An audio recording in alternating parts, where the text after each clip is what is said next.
এই গ্রামে প্রতিদিনই একটা করে মেয়ে নিখোঁজ হচ্ছে। কেউ জানে না তারা কোথায় যায়। শুধু রাতে হাবেলির পেছনের ঘর থেকে শোনা যায় মেয়েদের কান্না। লোকেরা বলে যারা হারিয়ে যায় তাদের আত্মা এখন ওই ঘরেই বন্দি। আজ তোমাদের নিয়ে যাব এক পুরনো রাজবাড়িতে, যে হাবেলিটি গ্রামের সবাই অভিশপ্ত হাবেলি নামে চেনে। হ্যালো বন্ধুরা, আমি টুম্পা। এই হাবেলিটা প্রায় 150 বছর পুরনো। রাজা নন্দলাল রায়ের পুরনো জমিদার বাড়ি। চারদিকে লতা পাতা, ভাঙা দেয়াল আর একটা পুরনো কুয়া। কিন্তু এই বাড়ির পেছনের ঘরটা, সেখানে নাকি আজও রাতে কেউ কিছু শুনতে পায়। গ্রামের লোকেরা বলে সেই ঘরে একসময় রাজার ছোট মেয়ের মৃত্যু হয়েছিল।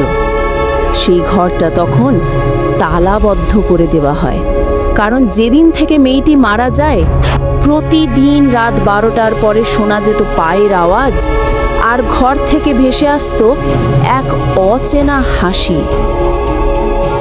কেউ জানে না ঠিক কি ঘটেছিল সেখানে। কেউ বলে রাজার এক দাসী কালো জাদু করেছিল, আবার কেউ বলে রাজার মেয়েই নিজের প্রাণ নিয়েছিল।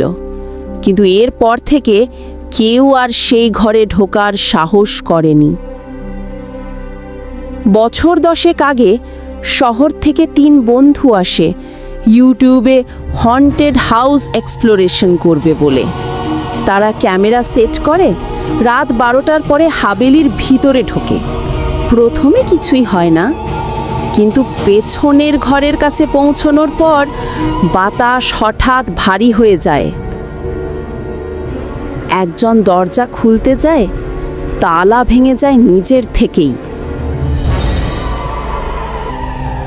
ভেতরে প্রবেশ করার পর ক্যামেরায় দেখা যায় দেয়ালে কালো ছায়ার মতো দাগ, মেঝেতে পুরনো লালচে দাগ, আর ঘরের এক কোণে রাখা একটি পুতুল।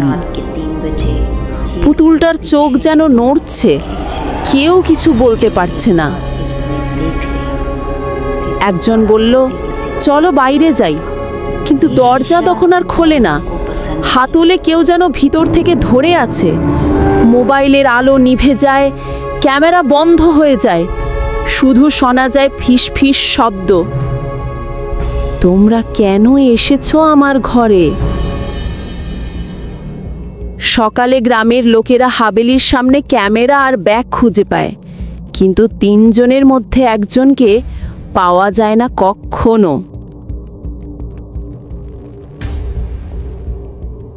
বাকি 2 জন বলে তারা যখন ঘর থেকে বেরিয়ে আসে তাদের পিছনে একজন হাঁটছিল, যে আসলে আর কেউ ছিল না। আজও সেই ঘর বন্ধ। কেউ গেলে দেয়াল থেকে নাকি রক্ত ঝরে পড়ে, আর মাঝরাতে পুতুলটা জানালার পাশে বসে থাকে। তুমি কি সাহসী? তাহলে একবার ঘুরে এসো সেই হাবেলির পেছনের ঘরে, কিন্তু সাবধান, কেউ যেন তোমার নাম না ডাকে।